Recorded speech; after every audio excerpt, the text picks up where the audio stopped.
네, 안녕하세요. 이웃TV 이웃누나 유재입니다. 오늘은 1월 8일 지금 8시 34분 지내고 있습니다.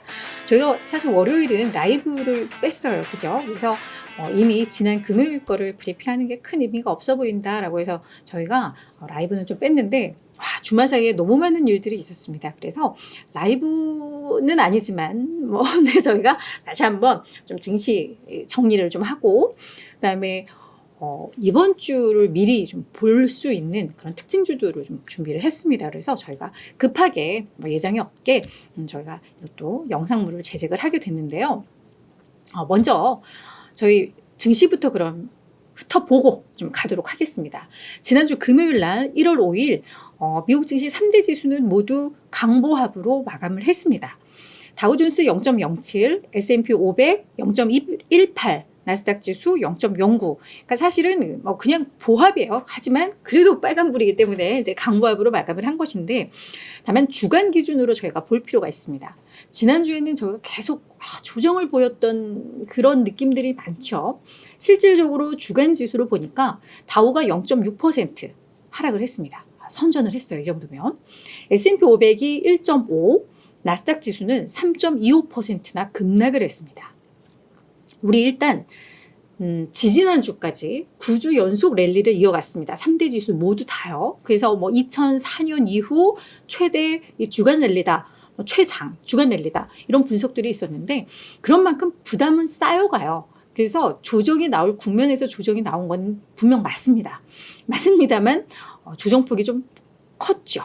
그래서 나스닥 지수 같은 경우에도 지금 주간 수익률이 마이너스 3.3에 달하는데, 이게 지난해 9월 넷째 주 이후 최대 주간 낙폭입니다. 그래서 그런 점에 있어서 지난주 우리가 필요한 조정이었습니다 라고 하면서 하루하루 그냥 최선을 다해서 시장을 정리했지만 낙폭이 크긴 컸구나 라는 그런 생각들이 듭니다. 그 이유는 새해 벽두부터 나왔던 애플에 대한 매도 의견, 투자 의견 하향, 이런 부분들이 우리가 너무 과매수 국면에 좀 왔었나 보다. 특히나 대형 기술주를 중심으로 너무 빨리 달렸나 보다. 이러한 부담감이 느껴지면서 기술주를 중심으로 해서 차익 실현 매물들이 나왔고, 여기에다가 금리 인하 기대감도 우리가 너무 앞서간 게 아니었나? 이런 자정 해소리들이 나오면서 좀 조정을 많이 받았죠. 자, 그랬는데 그러면 지난주에 뭐가 있었냐? 금요일 날 고용보고서 발표가 있었습니다. 메인 핵심 고용보고서였죠. 노동부가 발표하는. 그런데 12월에 신규 일자리 수가 21만 6천 건이나 새롭게 만들어진 것으로 이렇게 집계가 됐습니다. 전월에 이게 수정치인데요. 17만 3천 건. 그리고 시장에서는 12월에 한 17만 건 신규 일자리 늘었을 거야 라고 예상을 했는데 웬걸 21만 6천 건이나 나온 겁니다. 저희가 사실 이 고용보고서 나오기 전에 ADP 고용변화도 저희가 봤고요. 구인 이직 보고서도 봤고요. 그래서 고용시장이 좀 탄탄하구나, 여전히 탄탄하구나는 저희가 알고는 있었습니다만 막상 또 이 수치를 보고 나니까 확실히 노동시장이 여전히 좋구나 라는 게 해석이 된 거죠. 그러면서 금리 인하에 대한 기대감은 계속해서 좀 후퇴를 하는 그런 상황입니다. 그래서 실업률도 3.7을 기록하면서 예상 3.8보다 더 낮게 나왔고요. 임금 상승률은 전월 대비 0.4% 상승하면서 예상치 0.3보다 높게 나왔습니다. 그러니까 모든 게 다 인플레이션을 약간 자극할 수 있다라는 그런 걸 시사하는 지표가 나온 거죠. 다만 그래도 금요일날 장이 상승할 수 있었던 이유는 이 12월 ISM 서비스 PMI 지수가 예상보다 낮게 나왔습니다. 그러면서 물론 확장 국면이라는 것은 맞습니다만 예상보다 좀 낮게 나오면서 이 고용보고서가 너무 좋았던 거를 일정 부분 좀 상쇄를 한 것도 있었고, 지난주 내내 너무 큰 폭의 좀 하락을 기록을 했기 때문에 이 정도면 그래도 조정 충분히 받지 않았을까? 라는 그런 기대감 때문에 그래도 시장이 견뎌줬다. 이렇게 이해를 하면 될 것 같습니다. 10년물 국채 수익률도 다시 4%대에 진입을 했습니다. 다만 CME 패드워치상 보면 여전히 3월에 금리 인하할 거야 나오고 이 베팅하는 트레이더들은 여전히 69%를 유지는 하고 있습니다. 근데 이게 조금 더 약간 중립 수준까지 낮아져야지 시장은 그동안 너무 과도했던 부분 해소하는 뭐 이런 국면을 좀 맞이할 것으로 예상이 되고 있습니다. 자, 이제 중요한 거는 이번 주 증시일 것 같아요. 이번 주 증시 일정인데 지난주에는 고용 지표들이 줄줄이 발표가 됐고 너무 좋았어요. 그러면서 야, 우리 금리 인하 기대가 너무 앞섰나 보다라는 생각들을 했는데 이번 주에 그거에 대한 증명을 하는 게 이제 물가 지표일 텐데 물가 지표가 나오죠. 먼저 10월에는 존 윌리엄스 뉴욕 연은 총재, 연준에서 3인자입니다. 이 사람이 뉴욕에서 열리는 2024년 경제 전망에서 기조 연설을 합니다. 그러니까 여기에서 분명히 경제에 대한 전망, 그리고 이에 따른 금리 전망을 저희가 또 엿볼 수 있는 대목이에요. 그래서 이 일정도 주요한 일정으로 저희가 체크를 해봐야 될 것 같고요. 무엇보다 목요일 날 12월 소비자 물가 지수가 나옵니다. 이게 우리가 예상했던 것보다 좀 높게 나오거나 그동안 이 완화 추세가 조금 뭔가 달라지는 그런 움직임이 나온다면 증시의 조정이 조금 더 깊어질 수 있다라는 우려들이 나오고 있습니다. 그리고 나서 12일이라는 생산자 물가 지수가 나오는데요. 이 물가 지표 발표를 앞두고 네드 데이비스 리서치의 수석 글로벌 거시 전략가 조 칼리시라는 이 사람은 뭐라고 얘기를 하냐면 예상보다 더 뜨거워지고 있는 인플레이션 수치가 나온다면 이걸 시장에서 제대로 받아들이지 못할 거다라고 이야기를 하고 있습니다. 여기에다가 중동 분쟁으로 유가가 또다시 막 이제 꿈틀거리려는 그런 움직임이 나오고 있는데 유가마저 오른다면 이제는 그 유가 상승에 대한 민감도도 상당히 높아질 수 있다라고 이야기를 하고 있습니다. 왜? 그동안 유가 하락으로 인해서 인플레이션 기대치가 낮아졌는데 이게 상황이 바뀌어버리면 불안감이 그만큼 더 커질 수 있다는 거죠. 그래서 이제는 유가의 흐름에도 예의주시해야 되고 특히나 지금 고용보고서는 그래 연착륙을 위해서 이 정도는 괜찮아 뭐 이렇게 그냥 나름 그래도 그 안에서 뭔가 긍정적인 걸 찾기 위해서 시장이 노력을 했지만 물가 지표마저도 예상보다 좀 높게 나오면 시장이 많이 흔들릴 수 있다라는 경고들이 나오고 있는 거예요. 그래서 그런 점에 있어서 이번 주 정말 물가 지표가 정말 중요하다라고 보시면 될 것 같고 여기에 이번 주 금요일부터 실적 시즌이 본격적으로 개막합니다. 미국 시장에 있어서 실적 시즌의 포문을 여는 건 대형 금융사들이죠. 금요일 날 시티그룹, 웰스파고, JP모건, 뱅크 오브 아메리카, 블랙록 실적 공개가 시작이 됩니다. 근데 이제 실적 시즌에 대한 우려감들이 조금 나오고 있어요. 일단 뭐 본격적으로 이들을 시작으로 이제 본격화된다라고 하는데 앞서서 이미 4분기 실적을 공개한 회사들이 있어요. 그러니까 큰 기업들은 아닐 텐데 S&P 500 기업 중 한 20개 기업이 4분기 실적을 공개를 했는데 이 중에 12개 기업이 실적 공개하고 그 다음 뭐 1분기 가이던스를 발표하고 나서 주가가 다 하락을 했습니다. 그래서 20개사의 그 실적 발표일 평균 주가 수익률을 보니까 마이너스 1.3. 실적 시즌이 불안해라는 거죠.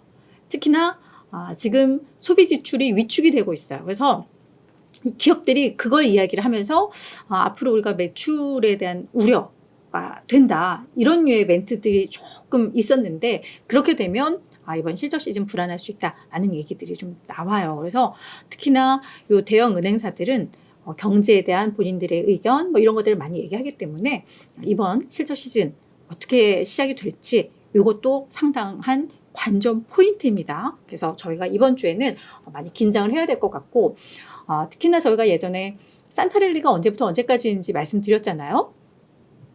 그 해의 마지막 5거래일과 새해의 2거래일 이 7거래일을 합쳐서 이걸 산타랠리 기간이라고 하는데 결론적으로 말씀드리면 마이너스 수익률을 기록을 했습니다. 그러니까 우리가 연말 증시가 좋았기 때문에 산타랠리였어 라고 하지만 실질적으로 딱 이야기하는 그 산타랠리라고 하는 전문가들이 얘기하는 그 기간에는 오히려 주가가 하락을 했습니다. 그렇게 되면 1월 증시는 전반적으로 다 하락을 했었다고 해요.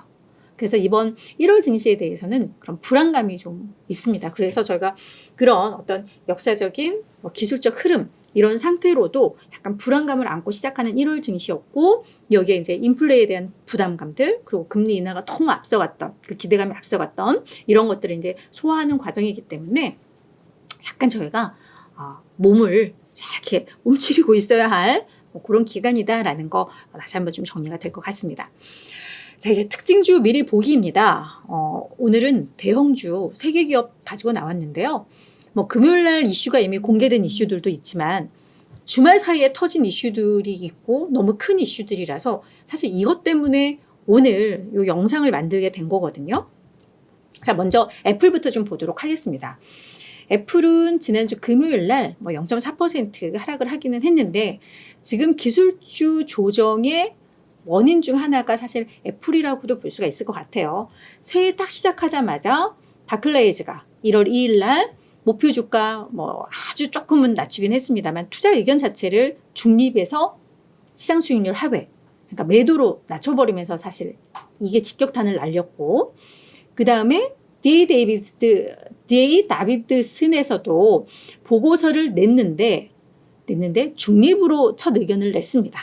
근데 이게 많이 부각은 되지 않았지만 목표 주가 자체가 현재 주가보다 한 8%가 낮으니까 애플에 대한 평가가 약간 보수적이구나라는 게 느껴지고요.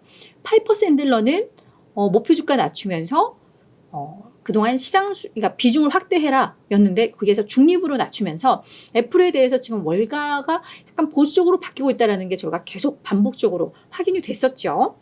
뭐 그런 상황에서 지난주에 그래서 이제 주가가 6% 정도 하락을 했는데 법무부가 애플에 대해서 반독점 소송을 준비하고 있다 라는 보도가 나왔죠. 이건 금요일 소식입니다. 뉴욕타임즈에서 이걸 발표를 했는데 이 내용을 보니까 사실 우리가 아이폰의 서비스 매출 이게 애플 그 장치들 하드웨어들이 잘 팔리면 이게 당연히 서비스 매출로 이어지니까 그게 애플에게 있어서 매우 중요한 모멘텀이자 포인트였는데 투자 포인트였는데 이게 약간 흔들릴 만한 이슈입니다. 자, 애플워치 왜 아이폰에서만 작동하게 해? 그리고 아이메시지 이 서비스 왜 애플 장치에서만 움직이게 해? 그런 서비스를 제공을 해. 왜 애플에서만? 왜 애플 니들끼리만? 이게 이제 반독점이라는 거죠. 거기에다 이제 아마 하여튼 그 애플이 딱 우리 생태계 안으로 들어오게끔 만든 것들 그런 것들에 대해서 이게 이제 반독점이다라고 법무부 측에서 이거를 이제 잡고 넘어가는 거죠. 그래서 아마 연내에 이거를 다 소송 준비를 하고 나서 이르면 올해 직접적으로 이제 소송에 들어갈 거다라는 게 이제 보도 내용이었는데요. 이게 실제로 소송이 통과되면 수년 내 가장 큰 반독점 리스크가 될 수 있다라고 이야기가 나오고 있습니다. 그래서 CFRA의 닉 로델스 애널리스트는 최근 몇 달간 애플의 법정 리스크가 계속 심화되는 게 확인이 되고 있고 우리는 그거에 대해서 상당히 이제 좀 우려가 된다라고 이야기를 하고 있거든요. 그래서 그런 점에 있어서 이 애플 지금 아이폰 판매 성장도 둔화되고 있고 이런 우려들이 있는데 거기에 이런 법정 리스크까지 추가가 된다면 좀 힘들 수 있죠. 그래서 이런 이슈들이 있었다라는 거 정리를 해야 될 것 같고요. 자, 이제 두 번째는 테슬라입니다. 이거 토요일 날 나왔던 보도입니다. 테슬라 일단 금요일장에서는 약보합으로 마무리가 되기는 했는데요. 요 내용까지도 금요일 날 나온 건데 오토파일럿 시스템 이거 그러니까 자율주행 관련된 요 시스템 오류로 인해서 중국에서 160만 대 자동차 리콜 소식이 있었습니다. 이건 그동안 중국에서 판매된 테슬라 전기차 대부분이 리콜 대상이다 라는 거예요. 이 오토파일럿 시스템과 관련해서. 그래서 요 내용은 사실 리콜은 소프트웨어를 업데이트하는 거기 때문에 이 자체가 큰 악재로 볼 수는 없습니다. 그렇기 때문에 주가도 이 정도로 견주했던 거죠. 주말 사이에 새로 나온 내용을 저희가 이제 예의주시를 해야 될 것 같은데요. 월스트리트 저널에서 보도하기로는 테슬라의 CEO 일론 머스크가 불법 마약 복용 혐의를 받고 있다라는 이 보도가 나왔습니다. 그래서 보도에 따르면 일론 머스크가 LSD, 아마 마약의 종류인 것 같아요. 코카인, 엑스터시, 케타민, 환각 버섯 등을 불법으로 복용을 하고 있다. 요거에 대한 검사가 진행 중이다라고 보도를 한 것 같습니다.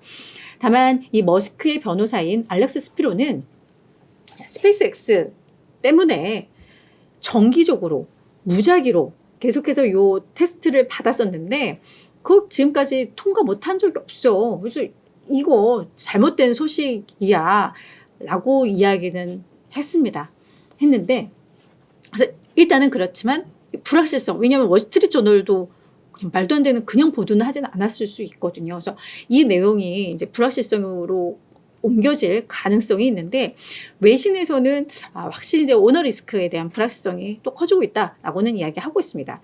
테슬라에 있어서 일론 머스크는 단순한 오너가 아니에요. 이 일론 머스크의 그 아이디어, 혁신, 이걸로 성장하고 그걸로 바꾸는, 혁신을 이루는 그런 기업이기 때문에 이 오너의 역할이 다른 기업들의 오너와는 또 좀 다르죠. 더 특별하죠.